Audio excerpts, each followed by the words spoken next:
जनरञ्जन यशोदनन्दन व्रज जनरञ्जन यशोदनन्दन व्रज जनरञ्जन यमुनातीरवनचारी जय कुञ्ज विहारी।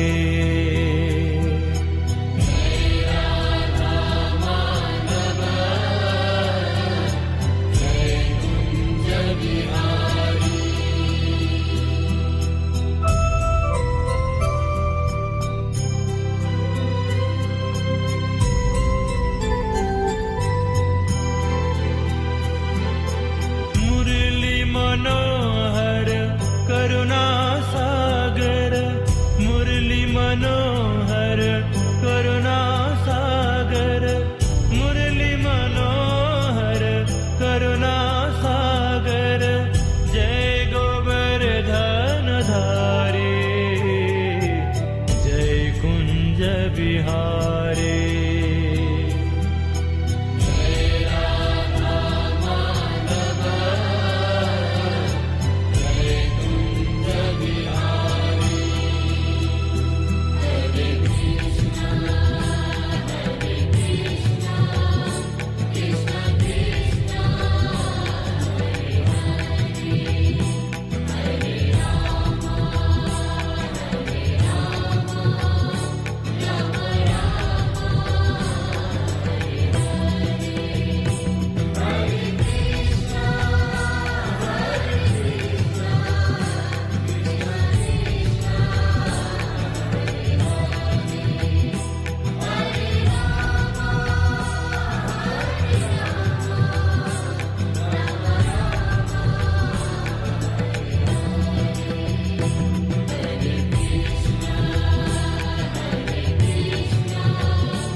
कुणाल प्रभु।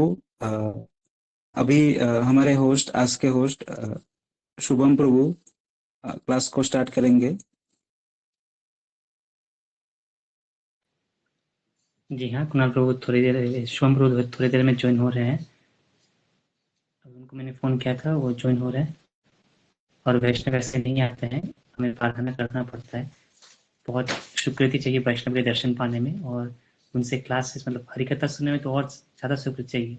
इसलिए हमें वेट करना पड़ रहा है, क्योंकि वैष्णव ऐसे नहीं आते। और सभी लोग एक बार हरे कृष्ण मंत्र करेंगे तो शायद वैष्णव जुड़ जाएंगे। तो क्या आप लोग हरे कृष्ण मंत्र बोल सकते हो माइक ऑन करके एक बार?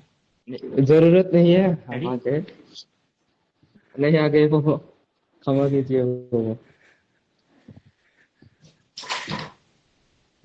देखा, वैष्णव हरिनाम का शब्द सुनते ही आ जाते हैं, और एक बार हरिनाम करेंगे तो और ज़्यादा खुश हो जाएंगे वैष्णव।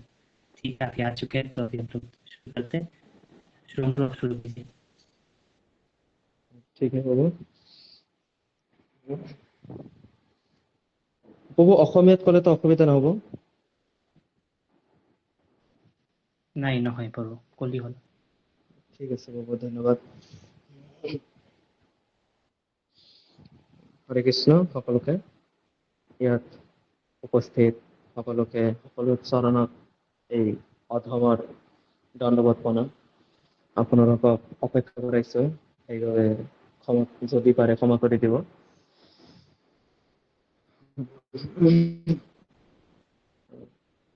আজি মোৰ সৌভাগ্য ডিভাইন লিংকত আমাৰ যে দৈনিক সাপ্তাহিক অনলাইনত যি ষ্টাডি গ্ৰুপ হয়, সেই ষ্টাডি গ্ৰুপত আজি মোক দুই এষাৰ হৰি কথা ক'বলৈ সুযোগ দিয়াৰ বাবে মই ইয়াত উপস্থিত সকলোকে ধন্যবাদ জনাইছো। আজি এতিয়া আমি মংগলৰ চৰণেৰে আমাৰ আজিৰ এই সেশনটো আৰম্ভ কৰিম। সকলে একেলগে মংগলৰ চৰণ কৰিম।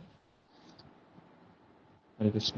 ওম অজ্ঞানতিমিৰান্ধস্য জ্ঞানাঞ্জনশলাকয়া চক্ষুৰুন্মিলিতং येन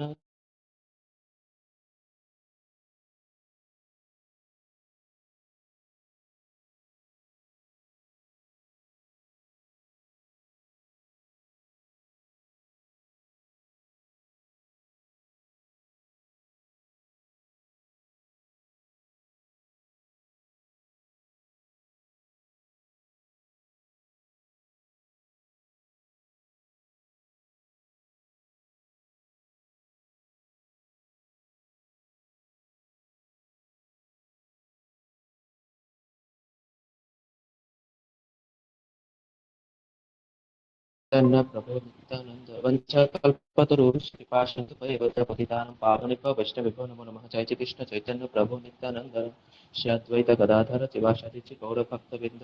हरे कृष्ण कृष्ण कृष्ण हरे हरे, हरे राम राम राम हरे हरे, हरे कृष्ण कृष्ण कृष्ण हरे हरे, हरे राम राम राम हरे हरे, हरे कृष्ण कृष्ण कृष्ण हरे हरे, हरे राम राम राम हरे हरे।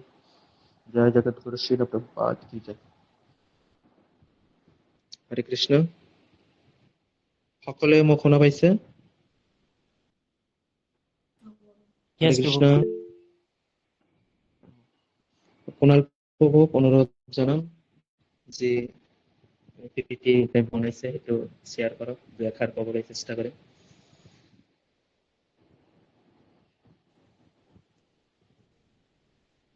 এটা কথা मैं ऐड कर दियो जे इटू से पीपीटी सही से ये पीपीटी हम भी पहली बार देख रहे हैं और शुभम प्रभु भी पहली बार देख रहे हैं, तो हम जैसे पहली बार पढ़ेंगे शुभम प्रभु भी पहली बार ही पढ़ेंगे, तो अगर कुछ हो जाए तो हम कोई सब लोग वैष्णव समझ के माफ कर दीजिएगा। हरे कृष्ण। থেংক ইউ প্ৰভু। নিয়ম মতে ক্ৰম অনুসাৰে আজিৰ আমি ভগৱান শ্ৰীকৃষ্ণৰ সন্ধানৰ যি প্ৰভুপাদৰ সৰু এটা বুক, সেই কিতাপৰ আজি চতুৰ্থ অধ্যায় মূঢ় আৰু জ্ঞানী ব্যক্তিৰ পথ, সেই বিষয়ে আমি আজি ইয়াত আলোচনা কৰিবলৈ চেষ্টা কৰিম। সকলোৰে চৰণত প্ৰথমেই আগতীয়াকৈ ক্ষমা খুজি লৈছো। দুই এষাৰ কোৱাত যদি মোৰ কিবা ভুল হয় আপোনালোকে নিশ্চয় অধম বুলি ক্ষমা কৰি দিব, সেইটো মই আশাবাদী। ভগৱানৰ আশীষ লৈ শ্ৰীল প্ৰভুপাদৰ আশীষ লৈ দুই এষাৰ ক'বলৈ আৰম্ভ কৰিছো। আৰু আজি এটা বিশেষ দিন, আজি আমলখি একাদশী, আৰু এই একাদশীৰ দিনা বৈষ্ণৱ সংগ পোৱাটো খুবেই ভাগ্যৰ, আৰু আমি সেই একাদশীৰ দিনাই বৈষ্ণৱ সংগ পাবলৈ সক্ষম হৈছো, আৰু সেই বৈষ্ণৱ সংগত দুই এষাৰ ক'বলৈ সুযোগ পাইছো, তাৰ বাবে মই খুবেই ধন্য বুলি গণ্য কৰিছো নিজকে। হৰে কৃষ্ণ। তো ইয়াত প্ৰথমেই আছে মূঢ় আৰু জ্ঞানী ব্যক্তিৰ, মূঢ় আৰু জ্ঞানী। তো ইয়াত প্ৰভুপাদে কিতাপত কৈছে মূঢ় আৰু জ্ঞানী, এতিয়া দুজনৰ বিষয়ে কৈছে যে মূঢ় আৰু জ্ঞানী কোন হয়, সেই বিষয়ে আজি আমি ইয়াত জানিম। জড়জাগতিকভাৱে জ্ঞান লাভ কৰিলেই ইয়াক জ্ঞানী বুলি আমি কম, আৰু জড়জাগতিকভাৱে জ্ঞান লাভ নকৰিলেই সেয়া অজ্ঞানী, সেয়া নহয়।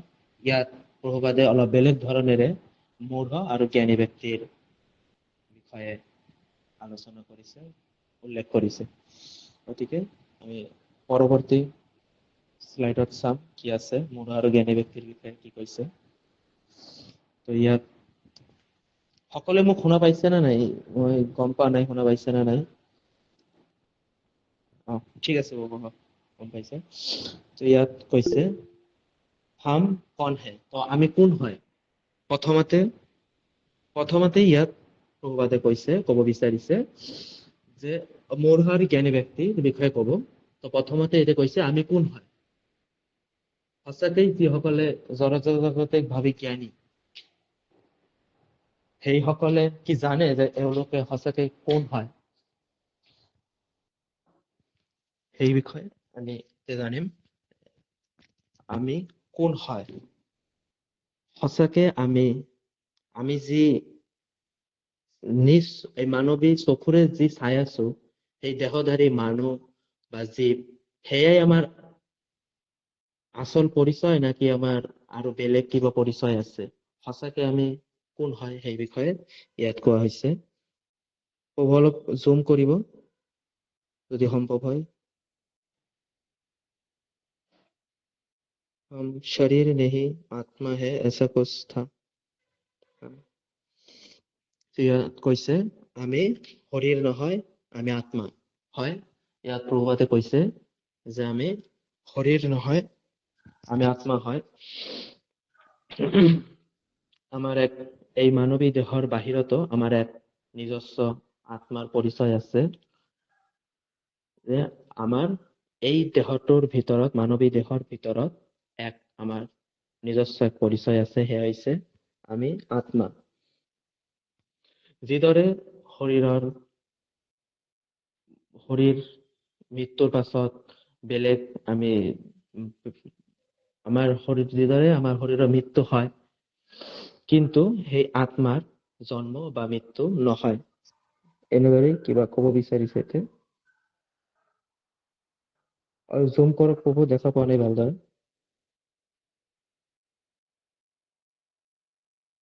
দুখ শৰীৰ, হয়।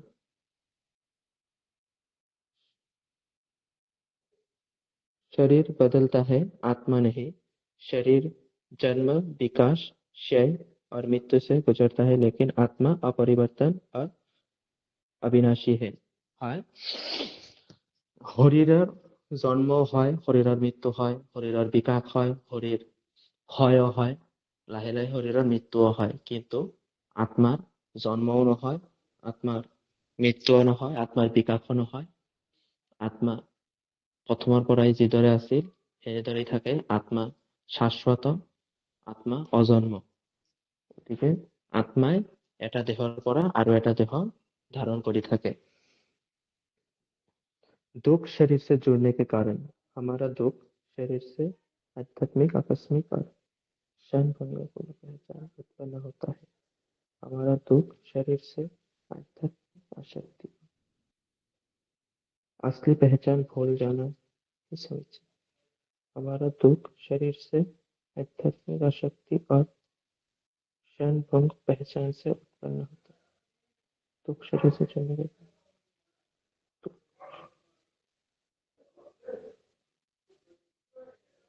हमारा दुख, असली पहचान भूल जाना ही समस्या। अपनी वास्तविक आध्यात्मिक पहचान को भूलना ही हमारे असलियत की मूल समस्या है।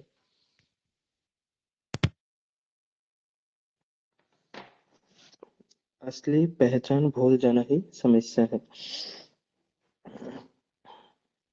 তো ইয়াত কৈছে শৰীৰৰ আত্মাই যিদৰে শৰীৰৰ মৃত্যুৰ পাছত বেলেগ দেহ ধাৰণ কৰে, কিন্তু আমি এই মানৱী দেহত যেতিয়া আমাৰ আত্মাটো থাকে, সেই থকা সময়লৈকে আমি বিভিন্ন কাৰ্যক্ৰম কৰি থাকো। যিদৰে আমি মানৱ দেহত চলাই নিবলৈ বিভিন্ন ভাল বেয়া বিভিন্ন কৰ্ম কৰি থাকো। সেই কাৰ্যক্ৰমত আমাৰ অজানত হওক জানতেই হওক আমি বহুতো পাপ কামত লিপ্ত হওঁ, কিন্তু এইসমূহ আমি সময়ৰ লগে লগে পাহৰিব ধৰো। কিন্তু আত্মাই সেই কৰ্মসমূহ পাহৰি নাযায়, আৰু আমি এই জনমত নহলেও বেলেগ জনমত হলেও সেই মানৱী দেহত থকা সময়ত আমি যি পাপ কামসমূহ কৰি থাকো, সেয়া বেলেগ জনমত হলেও সেয়া ভোগ কৰিব লাগে।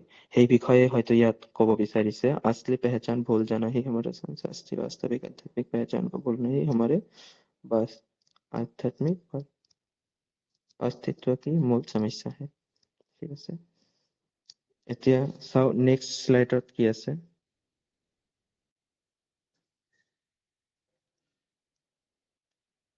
माया क्या है?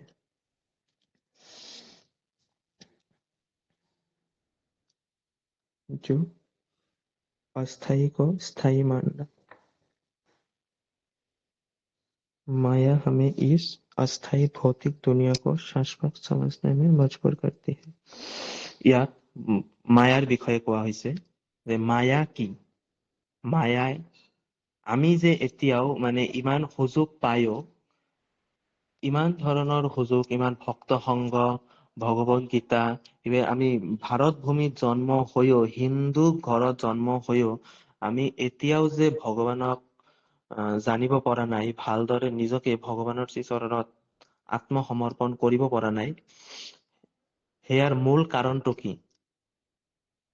কি এনেকুৱা কি শক্তিয়ে আমাক বাধা প্ৰয়োগ কৰি আছে যে আমি ইমান সুযোগ পায়ো ই মানে ভগৱানৰ শ্ৰীচৰণত নিজকে আত্মসমৰ্পণ কৰিব পৰা নাই। তাৰ মূল কাৰণটোই হৈছে আমাৰ এই মায়াৰ শক্তি। মায়াৰ শক্তি ইমানে প্ৰবল যে এও আমাৰ অলপ সৎ আমাৰ বেয়া গুণকো মানে বেছিকে বিকাশ কৰে আৰু আমাৰ সৎ গুণক দবাই ৰাখে। মায়া হৈছে ইমান শক্তিশালী, মায়াৰ প্ৰবলতা। মায়া হৈছে এনেকুৱা, মায়াই আমাক মানে অস্থায়ী মায়া আৰু মায়াই আমাক মানে অনিত্য নিত্য বস্তু ভাবিবলৈ আমাক মানে বাধ্য কৰায় মায়া। এনেকুৱা হৈছে মায়া। যিকোনো অনিত্য বস্তুকো আমি মানে নিত্য বুলি ভাবি লওঁ। যিদৰে আমাৰ পৰিয়াল বৰ্গ, আমাৰ বন্ধু বৰ্গ, সেইসকলে এইসমূহ পায়ে আমি ভাবি লৈছো যে এওঁলোকে আমাৰ চব। এই জগতৰ মাতা পিতাই হয়তো আমাৰ মাতা পিতা, কিন্তু নহয়, আমি এনেকুৱা জনম আৰু বহুত পাই আহিছো। আমি বহুতো জীৱ জন্তু, পশু পক্ষী, কীট পতংগ, বহুতো এনেকুৱা জীৱ জন্তুৰ জনম পাইহে বিভিন্ন ভাল কৰ্ম হয়তো সেনেকুৱা জীৱনত কৰিব পাৰিছো। সেইকাৰণে আমি সৰ্বশ্ৰেষ্ঠ মানৱী দেহ ধাৰণ কৰিছো। তাৰ পিছতো আহি আমি এই ইমান সা-সজ্জা চাই আমি সেই মায়াৰ কবলত আবদ্ধ হৈ পৰিছো। সেনেকে মানে কোৱা হৈছে, মায়া এনেকুৱা প্ৰবল হয়। মানে আমি মাতৃ গৰ্ভৰ পৰা এই পৃথিৱীত অহাৰ লগে লগেই আমি মায়াৰ দ্বাৰা আবদ্ধ হৈ পৰো। সেনেকেই এই জগতৰ পৰিচালনা সমূহ চলি আছে। গতিকে আমি এটা চিষ্টেমত ফচি যাই আছো, কিন্তু আমি আমাৰ পূৰ্ব জন্মৰ বিভিন্ন সুকৃতিৰ কথা পাহৰি এই জন্মত আহি যেতিয়া আমি বহুতো প্ৰাৰ্থনা কৰি আহিছিলো, এতিয়া মোৰ এই ভক্তিবিনোদ ঠাকুৰৰ গানটো মনত পৰি গল। এই ভুলিয়া তোমাৰে সংসাৰে আসিয়া, এনেকুৱা এটা গানৰ জৰিয়তে আমাৰ আচাৰ্য সকলে কিমান সুন্দৰভাৱে এখন ভজনৰ জৰিয়তে আমাৰ পূৰ্ব জন্মত সেই কৰ্মসমূহৰ কথা ইমান সুন্দৰভাৱে আওৰাই দিয়ে। গতিকে আমি মই সকলোকে অনুৰোধ কৰিম, সকলোৱে ভজনটো শুনিব। সকলোৱে চাগে শুনিছে, গতিকে সেই ভজনটোৰ পৰা আমি বহুতো কিবা জানিব পাৰো যে আমি কিদৰে এখনি মায়াৰ কবলত আবদ্ধ হৈ পৰিছো আৰু এই অনিত্য বস্তুসমূহকে নিজৰ বুলি ভাবি আমি আঁকোৱালি লৈ আছো। সেয়া হৈছে মায়া। सुविधा के सफलता समझना, यह हमें भौतिक सुख सुविधाओं को जीवन की अंतिम सफलता के रूप में হয়। ইয়াত আৰু কৈছে যে আমি ইয়াত আমাৰ এই ভৌতিক জগতৰ, এই জড়জাগতিক সফলতাই হয়, আজি মই নিজ পঢ়া শুনাত পাঠ্যক্ৰমত ভাল ৰিজাল্ট কৰিছো, সমাজৰ মানুহে দুই এষাৰ ভাল কৈছে, এই সফলতাই মোৰ সেয়াই জীৱনৰ চৰম সফলতা নহয়। জীৱনৰ উদ্দেশ্য সেনেকুৱাকে বনাব নালাগে যে আমাৰ সফলতা এই জড়জাগতিক জগতৰ দুই এষাৰ মানুহে আমাৰ ভাল কৃতকৰ্মৰ দুই এজনে ভাল প্ৰশংসা কৰিব, সেয়াই মোৰ জীৱনৰ প্ৰাপ্তি হব নালাগে। কিন্তু মায়াই আমাক এনেদৰে আবদ্ধ কৰিছে।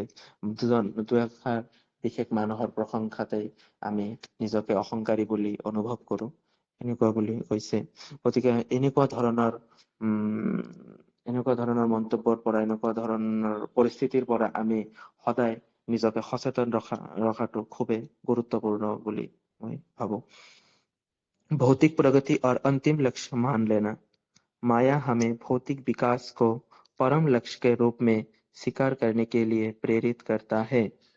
विकास को परम लक्ष्य के रूप में হয়, আমাৰ জীৱনৰ এই ভৌতিক জগতৰ যি সফলতা, ইয়াকে আমাৰ জীৱনৰ চৰম সফলতা বুলি ভবাত মায়াই আমাক বাধ্য কৰে।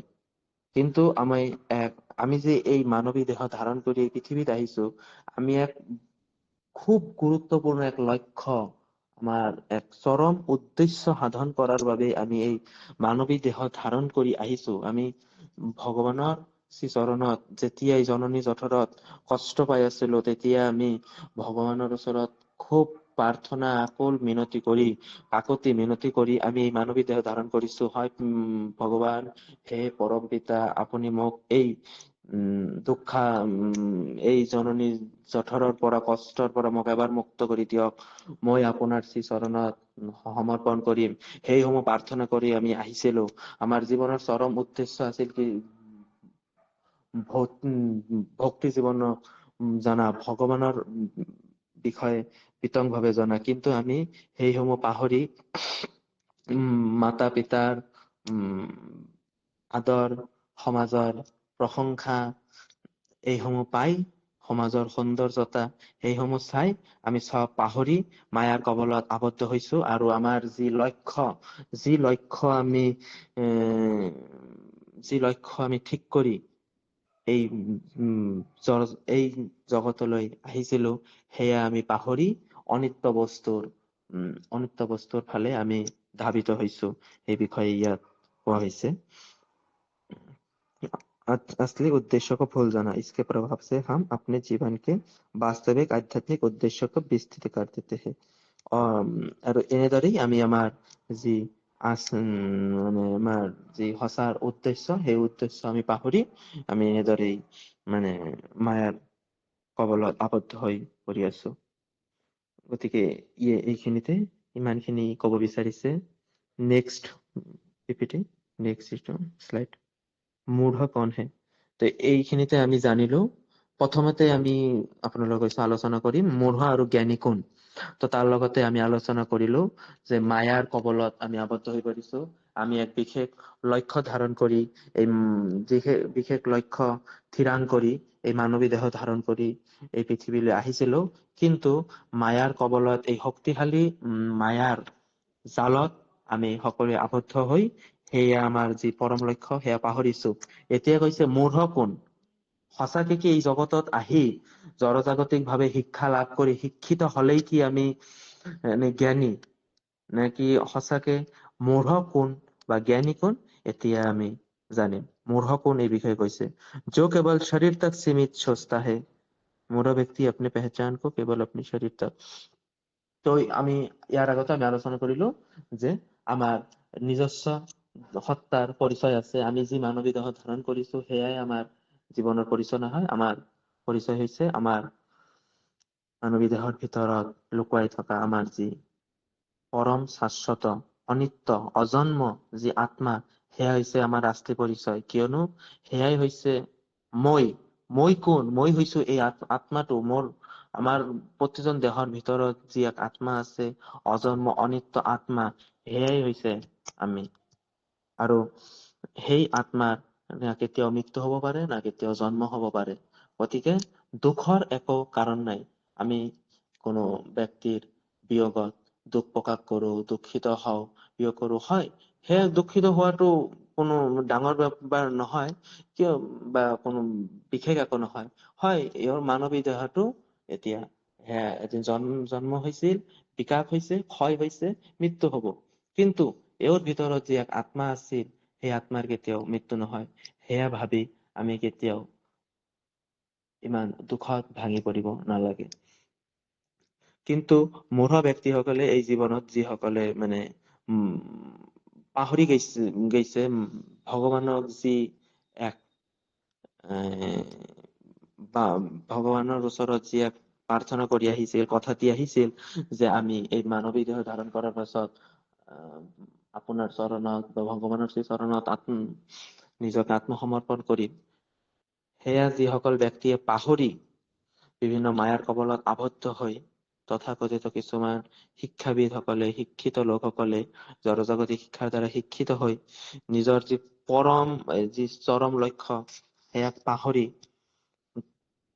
নিজকে এই দেহৰূপী মানৱী দেহতে নিজকে সীমিত বুলি পৰিচয় দিয়ে, সেই সকলেই হৈছে মূঢ় বুলি ইয়াত প্ৰভুপাদে আলোচনা কৰিছে।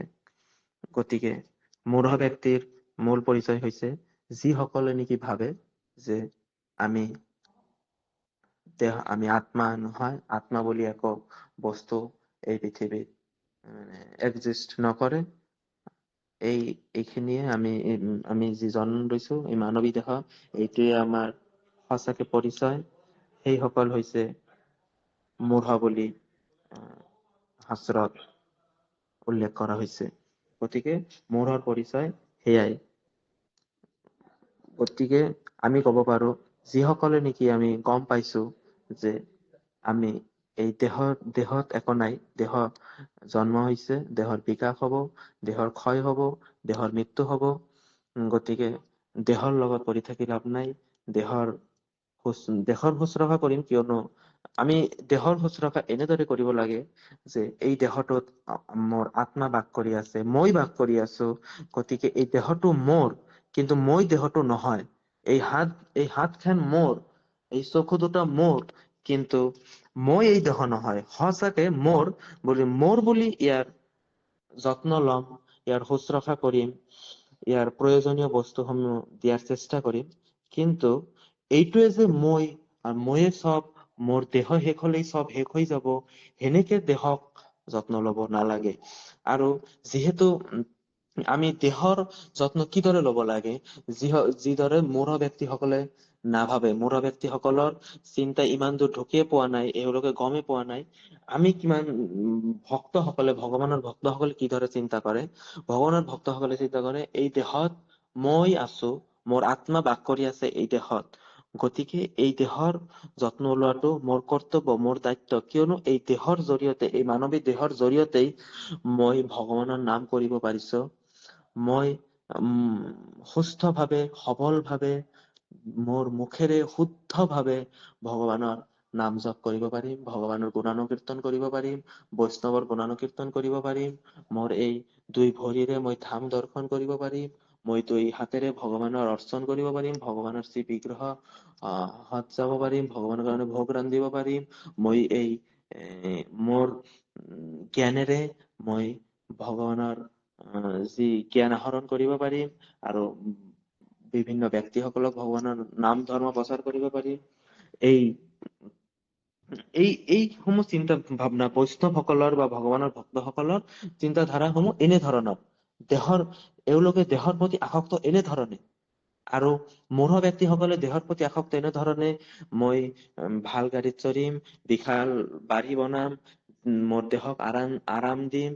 এই হৈছে পাৰ্থক্য। মূঢ় আৰু জ্ঞানীসকলৰ মাজত পাৰ্থক্য এয়াই যে ভক্তসকলে এনেদৰে চিন্তা ভাৱনা কৰে যে মই মোৰ দেহক যত্ন লম, কিয়নো এই দেহত মই বাস কৰি আছো, মোৰ আত্মাই বাস কৰি আছে। এনেধৰণে ভক্তসকলৰ চিন্তাধাৰা, আৰু মূঢ়সকলৰ চিন্তাধাৰা এনেধৰণৰ। এয়াই হৈছে মূঢ়সকল। তো আৰু কি কৈছে আমি জানিম।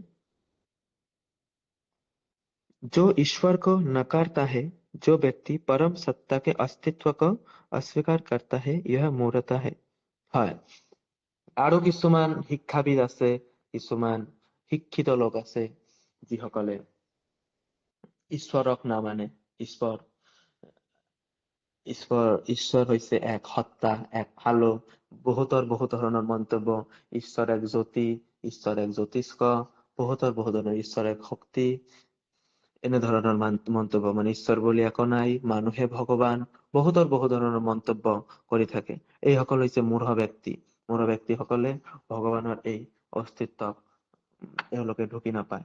এওঁলোকে মানে চেষ্টাই নকৰে ভগৱানৰ এই বিশালতাক, সৌন্দৰ্যতাক স্বীকাৰ কৰিবলৈ। কিয়নো এওঁলোকৰ এই সীমিত মানসিকতাত, তেওঁলোকৰ এই সৰু সীমিত মানসিকতাই ভগৱানৰ এই বিশালতা ঢুকি নাপায়। গতিকে এইসকলে হৈছে মূঢ় ব্যক্তি, যিসকলে নেকি ভগৱানৰ এই বিশালতা, এই পৰম সৌন্দৰ্যময় পৃথিৱীখনক তেওঁলোকে স্বীকাৰ কৰিব নোখোজে। তেওঁলোকে মানুহে ভগৱান, মানুহে সৰ্বশ্ৰেষ্ঠ, মানুহে শিক্ষাৰ জৰিয়তে শিক্ষা লাভ কৰি মহান কাম কৰিলে মানুহে ভগৱান বুলি, এনেকুৱা ধৰণৰ কিছুমান মূঢ় ব্যক্তিৰ মন্তব্য থাকে। তেওঁলোকে এইটো গম নাপায় যে আজি বিশ্ব ব্ৰহ্মাণ্ডৰ যিসমূহ কাম কাজসমূহ ইমান সুন্দৰভাৱে পৰিচালিত হৈ আছে, সেয়া কোনো এক সাধাৰণ মানুহৰ সাধ্যৰ কাম নহয়। এওঁলোকে গম নাপায়। গতিকে এইসকলক বহুবাদে মূঢ় ব্যক্তি বুলি কৈছে। जो सुविधा को ही जीवन मानता है, जिनके लिए भौतिक सुख सुविधाएं ही जीवन का एकमात्र उद्देश्य और मानदंड होता है। আৰু কৈছে মূঢ় ব্যক্তিৰ, যিসকলে নেকি সুবিধাকে মানে জীৱনৰ উদ্দেশ্য বুলি ভাবে। এই জড়জাগতিক সুবিধা, ভাল খাম, ভাল বিশাল গাড়ীত চড়িম, বিশাল ঘৰ বনাম, এনেকুৱা ধৰণৰ কিছুমান যিসকল মানে অনিত্য সুবিধা, অনিত্য কমফৰ্ট জোনত থাকি ভাল পায়, সেইসকলে হৈছে মূঢ় ব্যক্তি। ভাবে যে এই সুবিধাই, এই আৰামেই হয়তো এওঁলোকৰ জীৱনৰ চৰম উদ্দেশ্য, এই আৰাম। গতিকে এইসকল হৈছে মূঢ় ব্যক্তি। আৰু কৈছে, जो दुख का असली कारण नहीं खोजता, वो अपने दुख के मूल कारण को समझने का प्रयास नहीं करता, बल्कि केवल सतही समाधानों में उलझा रहता है। হয়, আৰু যিসকলে গম নাপায়, সদায় আৰামত থাকি, আনন্দত থাকি, সুখত থাকি ভাল পায়, আৰু জীৱনত দুখ আহিলেই তেতিয়াই মানে ভাবে যে ভগৱানে মোক কিয় দুখ দিলাক, অমুক দিলাক, এনেকুৱা ধৰণৰ কিছুমান মন্তব্য। এইসকলে হৈছে মূঢ় ব্যক্তি। মানে দুখত আহিলেই তেতিয়াই ভগৱানক গালি গালাজ পৰা আৰম্ভ কৰে, আৰু আনন্দত থাকিলেই ভগৱানক পাহৰি যাব।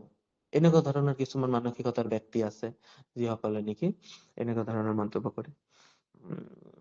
গতিকে সমাজত এনেকুৱা আমি বহুতো ব্যক্তি দেখা পাওঁ। কিন্তু ভক্তসকলৰ মানসিকতা, বা যিসকলে ভগৱানৰ এই বিশালতাক বা ভগৱানৰ এই মহানতাক গম পায়, বুজি পাইছে, সেইসকলে হৈছে ভক্ত। আৰু ভক্তসকলৰ মানসিকতা কিমান উচ্চ, কিমান তেওঁলোকৰ বিশাল মানসিকতা।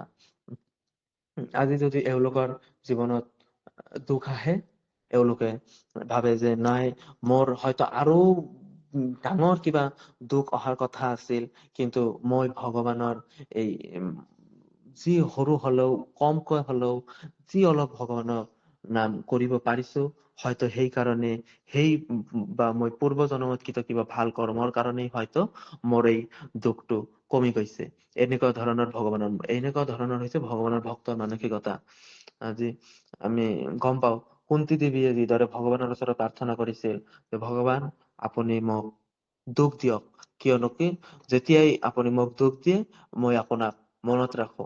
গতিকে আমি সেনেকুৱা ধৰণেৰে আমাৰ মানসিকতা হোৱা উচিত। আমি যদি ভগৱানৰ ওচৰত যদি কিবা খুজিবই লাগে, ভগৱানক আমি খুজিব লাগে আমাক যিমান পাৰি সিমান দুখ দিয়ক। আমি দুখত থাকি ভাল পাওঁ, কিয়নো দুখত থাকিলে মই আপোনাক মনত ৰাখিব পাৰো।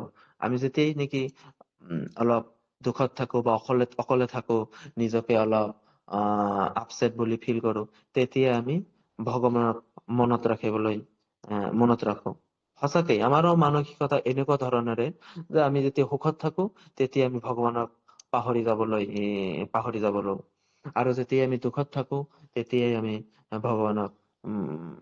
ভগৱানৰ নাম লোৱা আৰম্ভ কৰো। গতিকে ভগৱানৰ ওচৰত আমাৰ প্ৰতিজন ভক্তসকলৰে, প্ৰতিজন ব্যক্তিৰে এনেকুৱা ধৰণৰ কিছুমান বস্তু ভগৱানৰ ওচৰত খুজিব লাগে। যদি খুজিবই লাগে ভগৱানৰ ওচৰত, এনেকুৱা ধৰণৰ বস্তু খুজিব লাগে যে ভগৱান আমাক দুখত ৰাখক সদায়, যাতে মই সদায় আপোনাক মনত ৰাখিব পাৰো। এনেকুৱা ধৰণৰ থাকিব লাগে, মানসিকতা থাকিব লাগে। গতিকে আমি এইখিনিলৈ কিমানখিনি জানিলো যে মূঢ়সকল কোন? মূঢ়সকল নিজকে নিজৰ এই দেহটোকে নিজৰ অস্তিত্ব বুলি স্বীকাৰ কৰে, আত্মাৰ অস্তিত্ব স্বীকাৰ নকৰে। মূঢ়সকলে ঈশ্বৰৰ অস্তিত্বক স্বীকাৰ নকৰে। মূঢ়সকল সুবিধাবাদী, সুবিধাত থাকি ভাল পায়, আনন্দত থাকি ভাল পায়। দুখ আহিলেই ভগৱানক গালি গালাজ কৰা আৰম্ভ কৰে, দুখত থাকিলেই ভগৱানে মোক কিয় দুখ দিলাক, এনেকুৱা ধৰণৰ মন্তব্য। এনেকুৱা ব্যক্তি হৈছে মূঢ় ব্যক্তি, যিসকলে নেকি এই যি দেহ, এই দেহটোৱেই সকলো, সেই বিষয়ে জানে। আৰু আত্মা বুলি যে কিবা আছে, সেয়া তেওঁলোকে মানে স্বীকাৰ কৰিব নোখোজে। এনেকুৱা ধৰণৰ ব্যক্তি হৈছে মূঢ় ব্যক্তি। তো আমি মূঢ় ব্যক্তিৰ বিষয়ে জানিলো। এতিয়া আমি জ্ঞানী কোন বা সঁচাকে জ্ঞানী, সেই বিষয়ে জানিম। জ্ঞানী কন হে? হয়। এতিয়া আমি জানিম জ্ঞানীসকল কোন। একদম বিপৰীত জ্ঞানীসকল মূৰতকে जो पूछता है मैं कौन हूं, হয় আমাৰ সঁচাকে আমাৰ ভক্তি জীৱন যদি আমি আৰম্ভ কৰিব খোজো, আমি সঁচাকে ভগৱানক জানিব খোজো, তাৰ আগতে আমি জানি পাব লাগিব যে ভালদৰে গম পাব লাগিব মই কোন, মই কিয় মানৱ দেহ ধাৰণ কৰিছো, মই কিয় এই পৃথিৱীত আহিছো, মই কি উদ্দেশ্য লৈ এই পৃথিৱীত আহিছো, কি ইমান মহান কাম কৰিবলৈ ভগৱানে মোক এই মানৱী দেহ দিছে। এনেকুৱা ধৰণৰ আমাৰ কিছুমান প্ৰশ্ন নিজৰ মনৰ পৰা উদয় হোৱা উচিত যদি আমি ভক্তি জীৱনত আমাৰ ভক্তি জীৱনৰ প্ৰথম আৰম্ভণিৰ প্ৰথম প্ৰশ্নসমূহ এনেকুৱা ধৰণৰ হব লাগে যে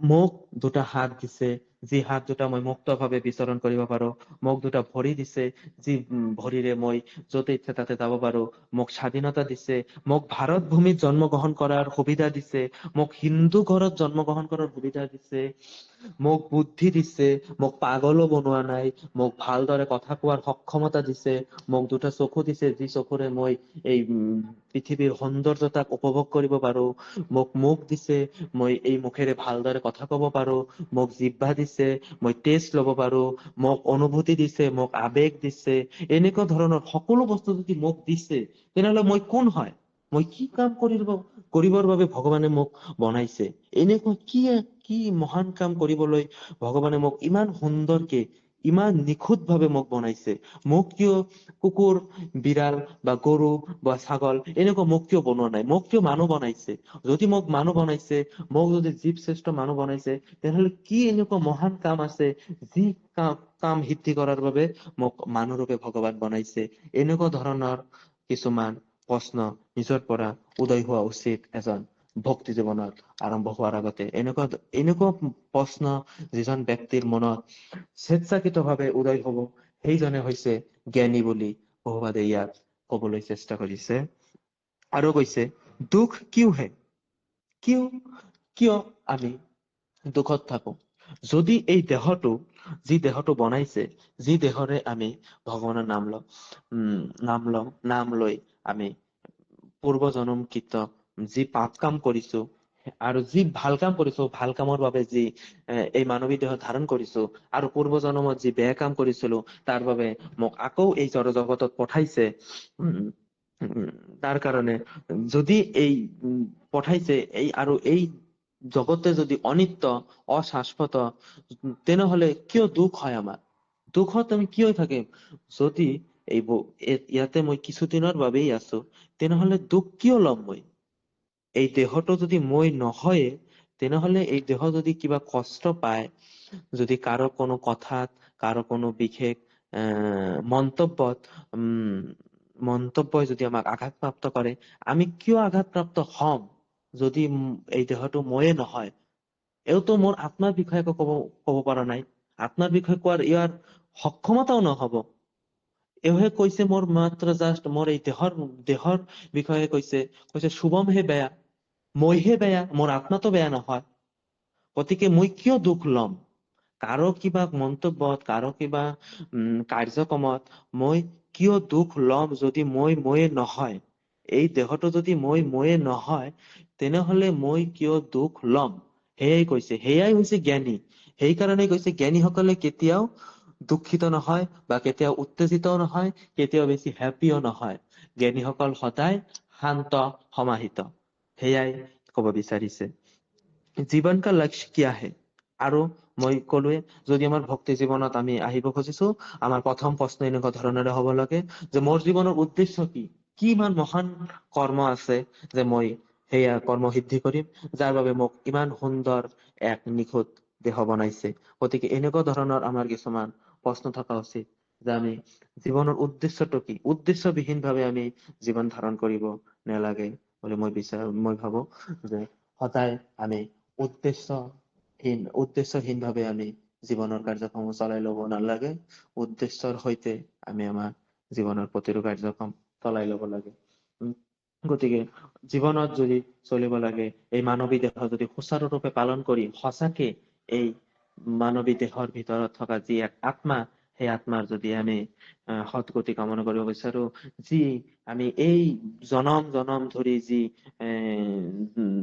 জনি ভোগ কৰি কৰি আকৌ এই দুঃখালয়ত আকৌ আহিছো, গতিকে এই অন্তত এই শেষ সুযোগ বুলি আমি ভাবি, এইটোৱে মোৰ লাষ্ট চান্স বুলি ভাবি লৈ এই মানৱী দেহক সাৰ্থক কৰাৰ বাবে যি কাৰ্যক্ৰমসমূহ আমাৰ আচাৰ্যসকলে আমাক যি দিহা শাস্ত্ৰৰ জৰিয়তে যি দিহা পৰামৰ্শ দিছে, সেয়া আমি আঁকোৱালি লৈ এয়াই শেষ সুযোগ বুলি লৈ আমি আমাৰ মানৱী দেহক সাৰ্থক কৰিব লাগে বুলি মই ভাবো।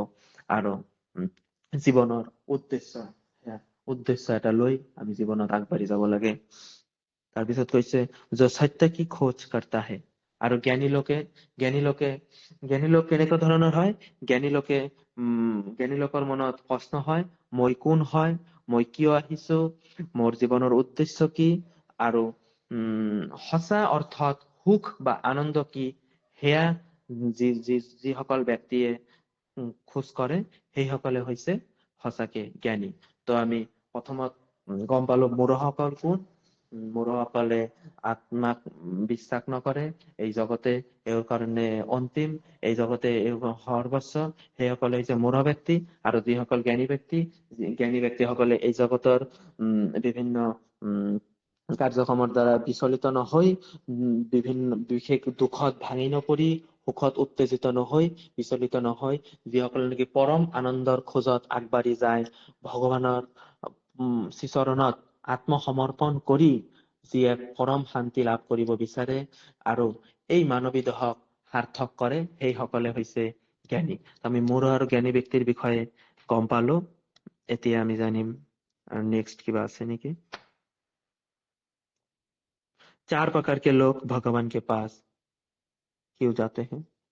তো প্ৰভুপাদে এই শ্ৰীকৃষ্ণ অৰ্জুনক গীতাত কৈছে যে 4 প্ৰকাৰৰ ব্যক্তি ভগৱানৰ ওচৰলৈ যাব পাৰে। আমি কৈছো, প্ৰভু অলপ জুম কৰিব নেকি?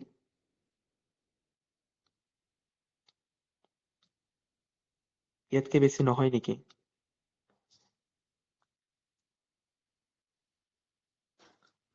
নহয়। তো আমি যেতিয়া জ্ঞানীসকলৰ বিষয়ে জানিলো, তাতে আছিল যে জ্ঞানীসকলে উদ্দেশ্যবিহীন ভাৱে এওঁলোকে জীৱন ধাৰণ নকৰে। এওঁলোকে উদ্দেশ্য লৈ জীৱনৰ কাৰ্যক্ৰমসমূহ চলাই লয়।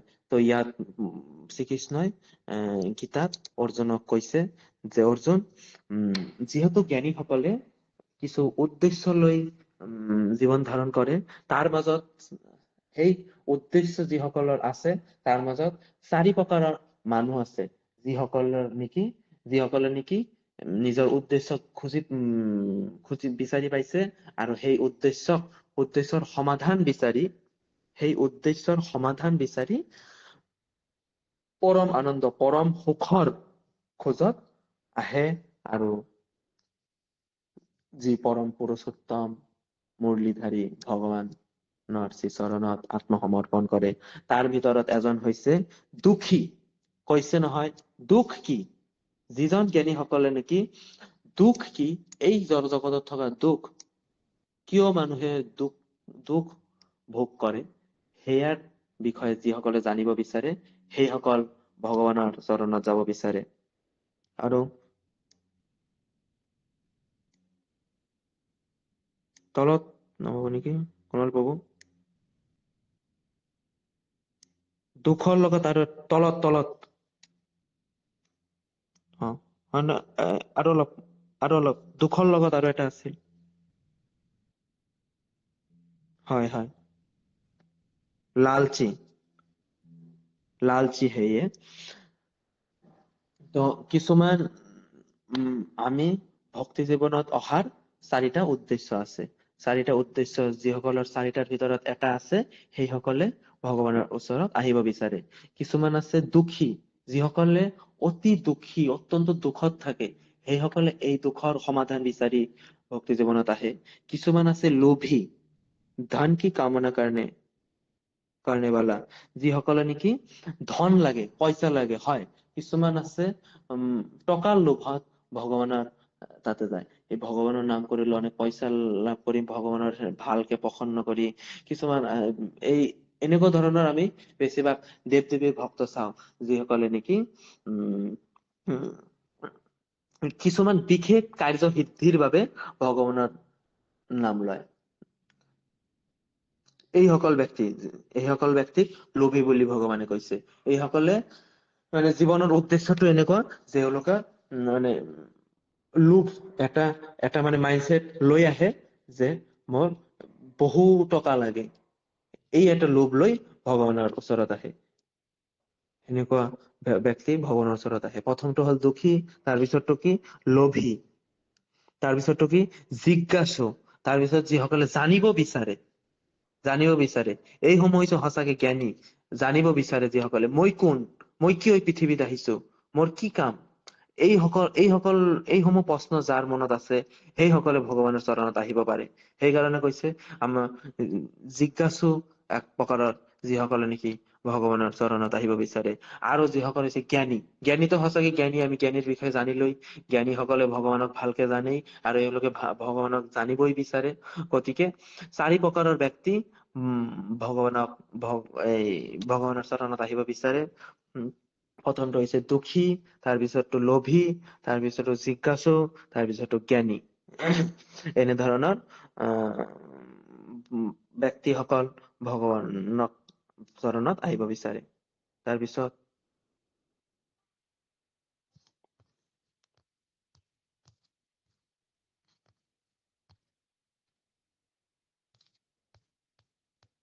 असली भक्ति क्या है? সঁচাকে ভক্তি কি? আমি যে ইমান কৈ আছো ভক্তি কি, সঁচাকে ভক্তি কি এই বিষয়ে আমি জানি। असली भक्ति क्या है? केवल मांगना नहीं, वास्तविक भक्ति केवल अपनी इच्छाओं को पूरा करने के लिए भगवान से कुछ मांगना नहीं है। হয়, মই আগতে কলো যে আমি যদি ভগৱানৰ ওচৰত কিবা খুজিবই লাগে, আমি দুখ খুজিব লাগে, যে ভগৱান মোক দুখত ৰাখক, যিমান পাৰে ইমান দুখত ৰাখক, যাতে মই আপোনাক পাহৰি নাযাওঁ। সেয়ে কৈছে যে সঁচাকে ভক্তি কি, ভক্তি কোনটোক ভক্তি কৰা পায়? যিসকলে নেকি ভগৱানৰ ওচৰত একো নোখোজে, সেইসকলে সঁচাকে ভক্তি কৰে। समझ के साथ जोड़ना, यह भगवान के साथ जोड़ना, आध्यात्मिक संबंधों को समझना और स्थापित करना है। যিসকলে মানে খুব ভালদৰে জানি, বিতংভাৱে জানি, কিছুমান আছে ভক্তিত যেতিয়া নতুন নতুন আহে, এওঁলোকৰ মনত খুব বহুত ধৰণৰ প্ৰশ্ন থাকে, আৰু প্ৰশ্ন থকাটো ভাল। ভক্তি জীৱনত আহি আমি ভক্তি কৰিব লাগে, মানে কোনো শংকাবিহীন ভাৱে আমাৰ ভক্তি কৰিব লাগে। শংকা নাথাকি, কোনো ভয়, কাৰো কোনো মানে বিশেষ কোনো শক্তিৰ দ্বাৰা মোক মানে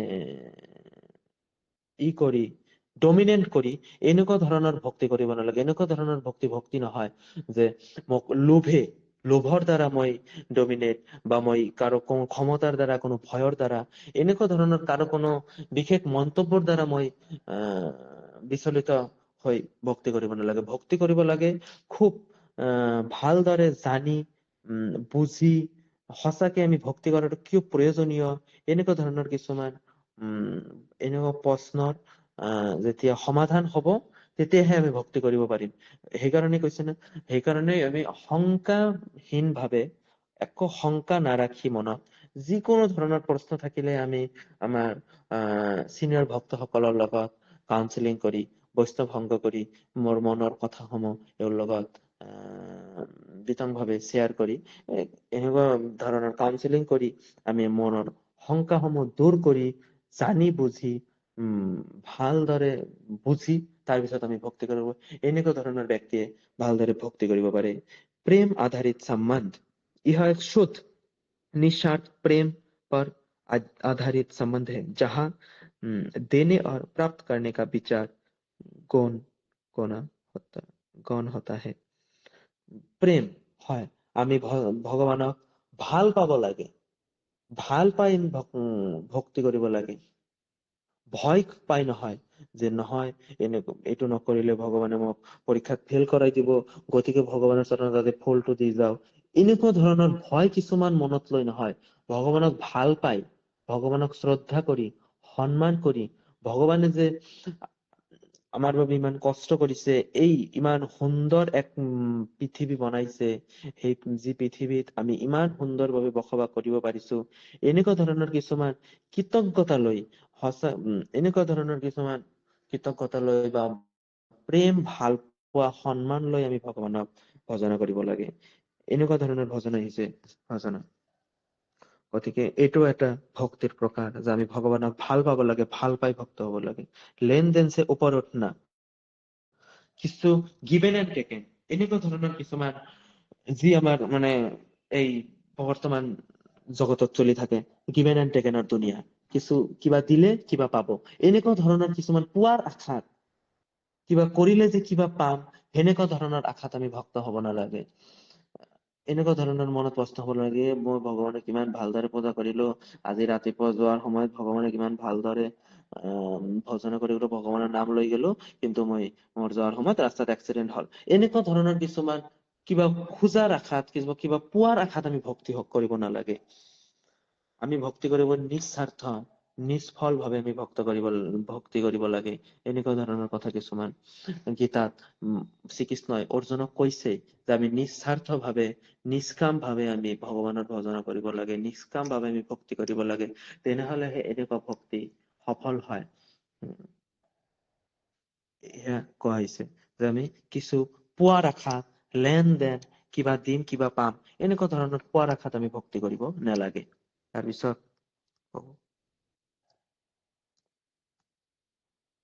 आधुनिक दुनिया की भूल, विज्ञान से सुविधा मिली पर शांति नहीं मिली, बाहर के प्रगति अंदर की खलीपन, असली समाधान आत्मज्ञान। आधुनिक विज्ञान ने हमें सुविधाएं तो बहुत दे दी है, लेकिन उसने हमें वास्तविक शांति और संतुष्टि नहीं दी है। आधुनिक হয়, এই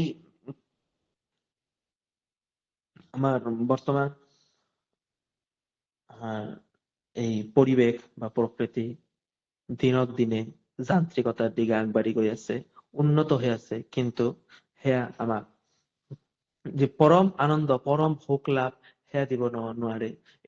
আজি এতিয়া আমি কিছুমান প্ৰেক্টিকেল উদাহৰণ লব পাৰো, যি ধৰণে এতিয়া ধৰক এতিয়া কিছুমান এনেকুৱা ধৰণৰ AI মডেলৰ মেচিনাৰী আহি গৈছে, যিসকলে নেকি মানে এতিয়া মোৰ ঘৰত কাম কৰা মানুহ নাৰাখিলেও হৈ যায়।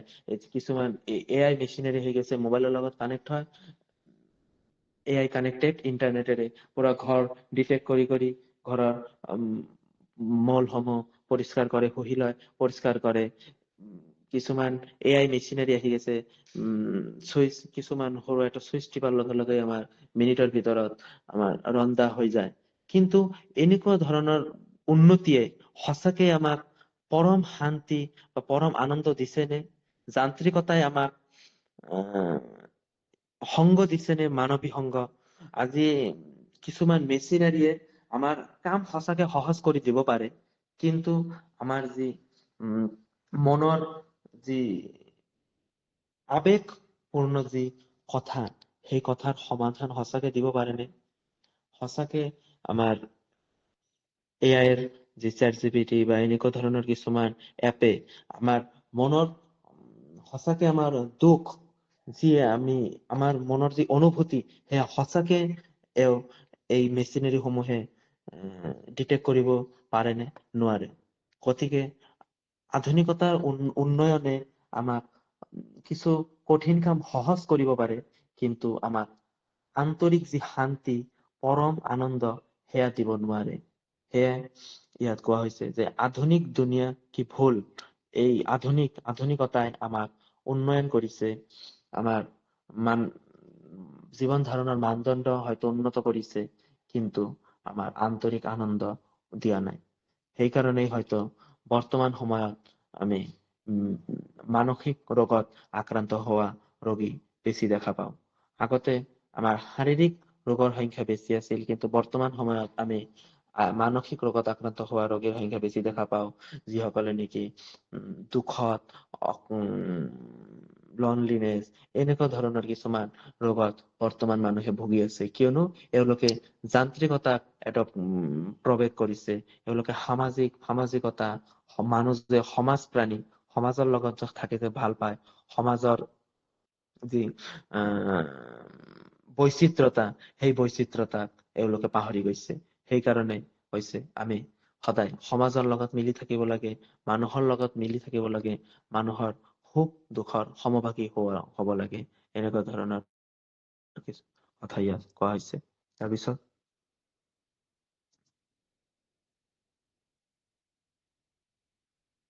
जैसे पुत्र पिता के पास लौटे, जैसे पुत्र पिता के पास लौटे, स्वीकार करना कि मैं अकेला नहीं, अहंकार छोड़ना, सुरक्षा और शांति पाना। जैसे पुत्र पिता के पास लौटे, यह उसकी उसी प्रकार है जैसे एक पुत्र अपने पिता शरण में लौटता है, सुरक्षित और प्रेम महसूस करता है। स्वीकार करना कि मैं अकेला नहीं हूँ, अहंकार छोड़ना, यह अपने अहंकार में की भावना को त्याग करना है, और सुरक्षा और शांति पाना হয়।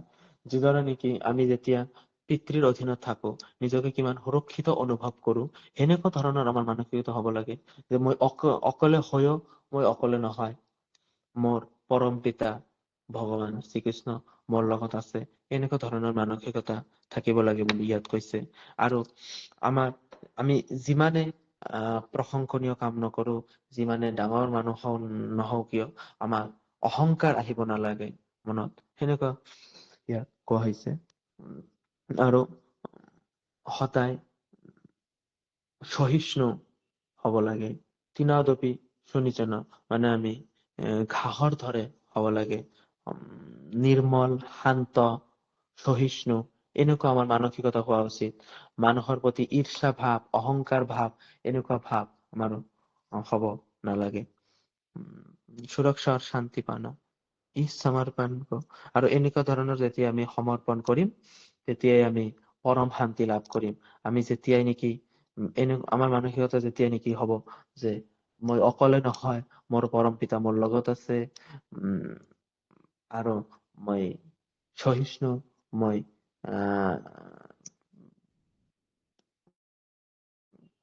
দয়ালু, মই শান্ত, তেনেহলে সঁচাকে আমি পৰম শান্তি লাভ কৰিম। অহংকাৰ যেতিয়া আমাৰ মাজৰ পৰা নিৰ্মল হব, তেতিয়াই আমি পৰম শান্তি লাভ কৰিম।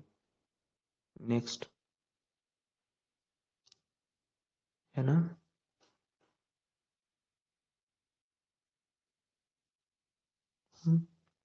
मानव जीवन दुर्लभ, प्रभुपाद का मुख्य संदेश। अभी प्रभुपाद का मूल जो संदेश है वो बताएंगे। जीवन केवल खाने सोने के लिए नहीं, माया से ऊपर उठो, मूढ़ से ज्ञानी बनो। প্ৰভুপাদে ইয়াতে তিনিটা মন্তব্য কৰিছে। প্ৰভুপাদে কৈছে জীৱন কেৱল খানে সোনে কে লিয়ে নেহি হে। যিদৰে পশুসকলে জীৱন ধাৰণ কৰে, ৰাতিপুৱা হয়, টোপনিৰ পৰা উঠে, খাদ্য সংগ্ৰহ কৰে, খায়, আকৌ ৰাতি হয়, হৈ যায়, বংশ বৃদ্ধি কৰে, এনেকুৱা ধৰণৰ কিছু জীৱন হব নালাগে। আমি আমাৰ জীৱনটো যদি সুচাৰুৰূপে পৰিচালনা কৰিব লাগে, আমি কেৱল খাদ্য, বস্ত্ৰ, বাসস্থান, এই তিনিটাৰ পিছত নাভাগি আমি তাতকে ওপৰত উঠি মায়াৰ এই কবলৰ পৰা ওপৰত উঠিব লাগে। আমি এই মায়াৰ অন্ধকাৰৰ পৰা নিজকে আঁতৰাই আনিব লাগে। আমি মূঢ়ৰ পৰা জ্ঞানী হব কৈছে, আমি জ্ঞানী হব লাগে, আমি মূঢ় হৈ থাকিব মানা কৰিছে। প্ৰভুপাদে এনেকুৱা ধৰণৰ তিনিটা মন্তব্য কৰিছে যে আমি এই দেহ নহয়, এই আত্মা, সেনেকুৱা ধৰণৰ আমি নিজক পৰিচয় হব লাগে মোৰ, আৰু মায়াৰ কবলৰ পৰা আমি ওপৰত উঠিব লাগে। মানৱ জীৱন দুৰ্লভ অৱসৰ হে।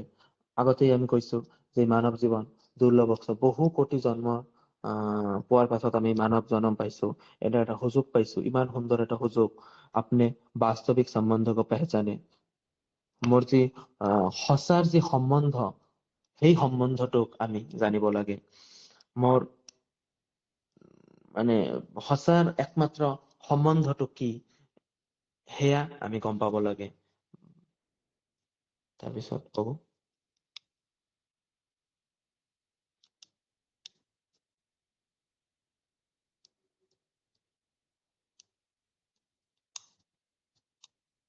और नहीं है शायद।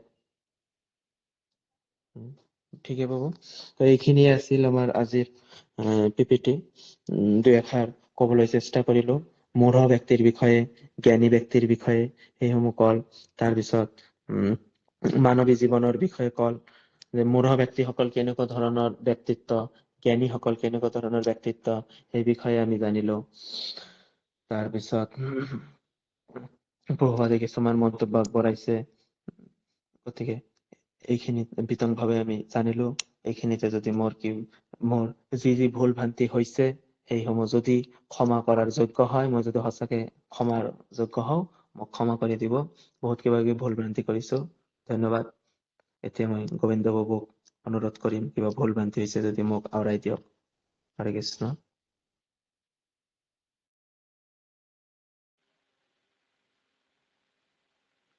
हरे कृष्ण। नीतीश प्रभु किবা ক'ব আপুনি?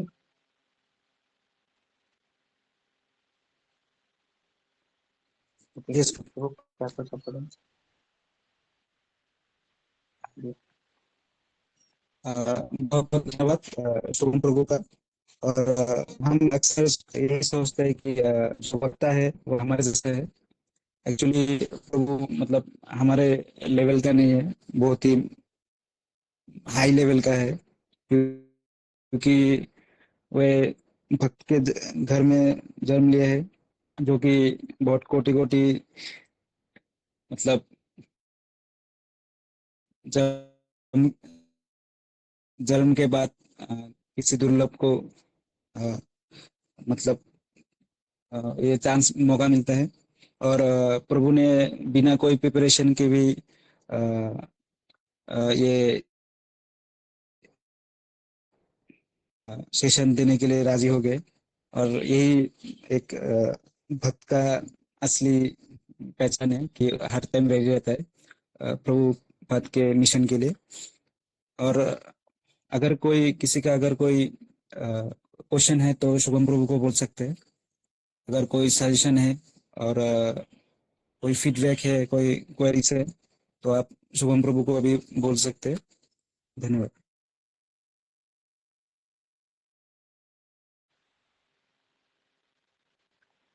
किसी का कोई प्रश्न हो तो पूछ सकते हैं आप लोग।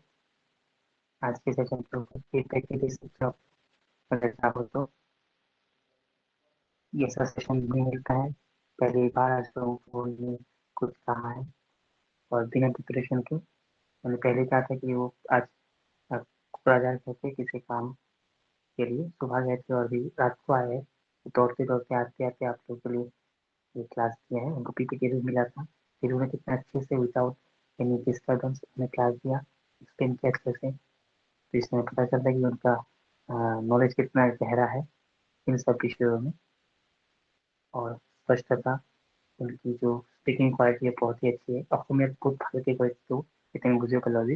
কিন্তু আমি কি বুজিলো এই আজি ক্লাছটোৰ বিষয়ে ক'ৰবাত কি ক'ব বুজিলো সেই বিষয়ে যদি তোমালোকে এবাৰ सामरी যদি দিব পাৰা তবে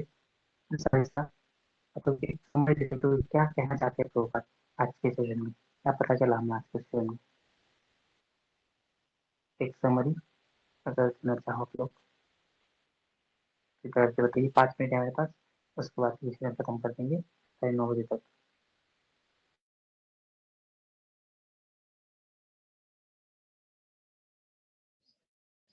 हरे कृष्ण প্ৰভু।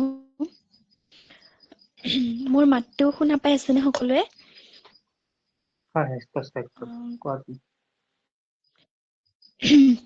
মানে মই গোটেই সেশনটো একদম প্ৰথমৰ পৰা যেহেতু আৰম্ভণিৰ পৰা আছো, মোৰ বিৰাটেই ভাল লাগিলে। মই মাজতে এটা কুৱেশ্যন মোৰ মনলৈ আহিছিলে, তেতিয়া শুভম প্ৰভুৱে কৈ আমি সাংসাৰিক মায়াত আবদ্ধ হৈ নিজক তো যদি তেনে হয় আমাৰ সাংসাৰিক কৰ্ম আধ্যাত্মিক তত্ত্বত প্ৰকাশ পায় তেনেহলে আধ্যাত্মিকভাৱে আমি কিদৰে আমাৰ কৰ্মসমূহ কৰিব পাৰোঁ জড়িত আমি সেই কৰ্তব্যসমূহ কিদৰে পালন কৰিব সেইটো মোৰ প্ৰশ্ন আছিলে শুনিলো মোৰ প্ৰশ্ন ৰিপিট কৰি আছো আপুনি ক'বা যে প্ৰশ্ন হ'ল যে আমি এই সংসাৰৰ কাম কৰি কেনেকে আধ্যাত্মিকভাৱে যুক্ত হ'ব পাৰোঁ মানে তো সাংসাৰিক কাম কৰিব লাগিব তো কৃষ্ণ ভাৱনামিতো কেনেকে যুক্ত হ'ব পাৰিম আৰু সাংসাৰিক কাম কৰাতেই ইয়াতে শিৱপ্ৰভু বুলি কৈছে যে সাংসাৰিক কাম কৰা মানে আমি আবদ্ধ হোৱা তো সাংসাৰিক কাম কৰি আমি কেনেকে কৃষ্ণ ভক্তিত থাকিব পাৰিম এইটো প্ৰশ্ন তোমাৰ কৃষ্ণ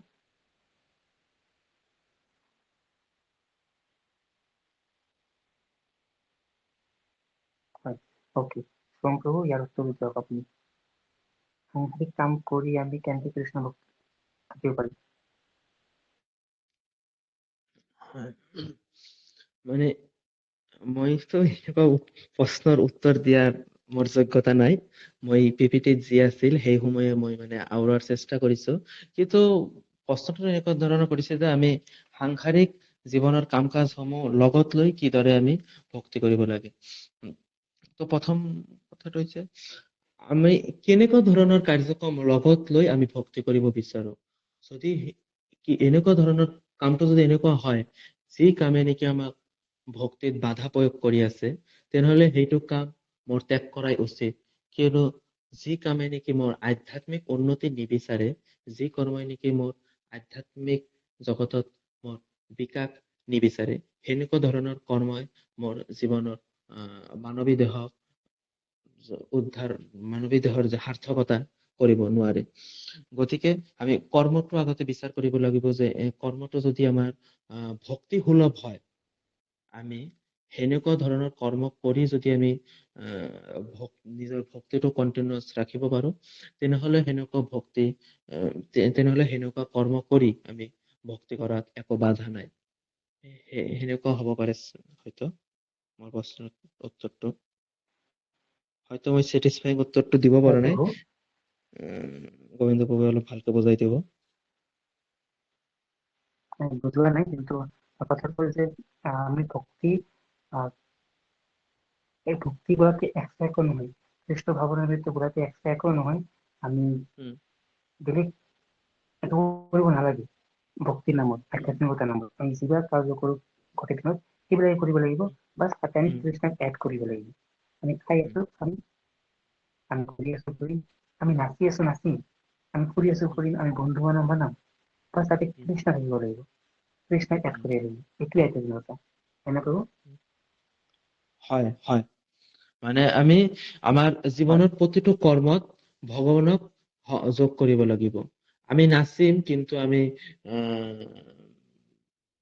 ইয়াত যাই নাচিম আমি সাংস্কৃতিক মঞ্চত নাচিম য'ত ভগৱানৰ গুণানুকীৰ্তন হ'ব তাত আমি নৃত্য কৰিম আমি গান গাম আমি ভগৱানৰ গুণানুকীৰ্তন কৰিম আমি খাম আমি ভগৱানৰ প্ৰসাদ খাম আমি পঢ়িম আমি ভগৱানৰ জ্ঞান অৰ্জন কৰিম আৰু যিমান দূৰ প্ৰয়োজন আমি জড়জগতে জ্ঞান অৰ্জন কৰিম কিয়নো জড়জগতে জ্ঞান অৰ্জন অবিহনে আমি এই জগতত চলিব নোৱাৰো গতিকে জড়জগতে জ্ঞান অৰ্জন ইমানখিনিয়ে কৰিম যিমানখিনি মোৰ ভক্তি জ্ঞান অৰ্জন কৰাৰ বাবে প্ৰয়োজনীয় এনেকুৱা ধৰণৰ কিছুমান আমাৰ জীৱনশৈলীটো এনেকুৱা ধৰণৰ হোৱা উচিত যে আমাৰ প্ৰতিটো পদক্ষেপত কৃষ্ণক যাতে আমি সংযোগ কৰিব পাৰো সেয়াই হ'ব লাগে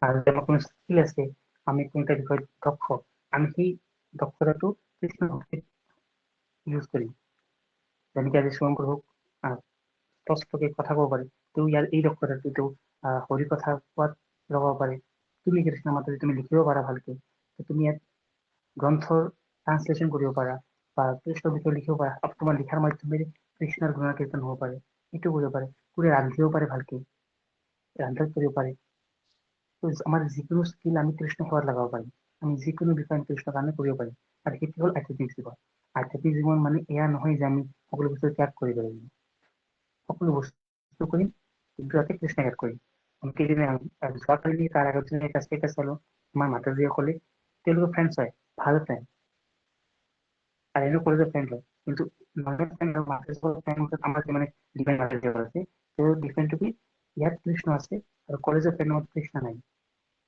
সেইকাৰণে এইটো ডিভাইন সেইকাৰণে কলেজৰ ফ্ৰেণ্ডটো নলয় তেওঁ বিশ্বাস কৰিছে তাতে কীৰ্তন কৰি আছে কীৰ্তন নাচি আছে এটা नॉर्मल फैन की नॉर्मल फैन बोले कि भाई बॉलीवुड सॉन्ग में नाचते हैं हम लोग और जो कृष्ण भक्त होते हैं जो कृष्ण को मानते हैं या जो आध्यात्मिक लोग होते हैं वो कृष्ण भजन पे नाचते हैं नाचना सेम ही है तो उससे बात करना सेम ही है पर वहाँ पर कृष्ण ऐड हो जाते हैं और यही आध्यात्मिकता है ये कुछ छोड़ना नहीं है ठीक है और किसी का कुछ प्रश्न या मंतव्य है बोल सकते हैं आप लोग ऑलरेडी 9:31 हो चुका है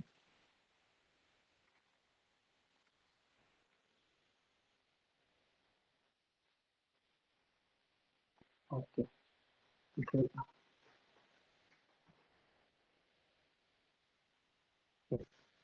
थैंक यू शुभम प्रभु कुणाल प्रभु ने बोला कि शुभम प्रभु बहुत बहुत धन्यवाद कि आपने इतने अच्छे से एक्सप्लेन किया है क्लास को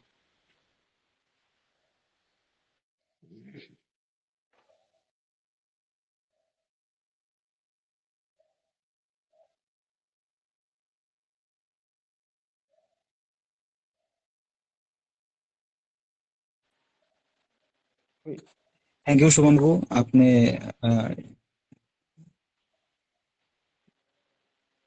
अपने वंडरफुल सेशन दिया सो आशा करता हूँ कि अगले हफ्ते भी हम इसी सेशन को कंटिन्यू रख सकेंगे सो बहुत बहुत धन्यवाद आप लोगों ने ज्वाइन किया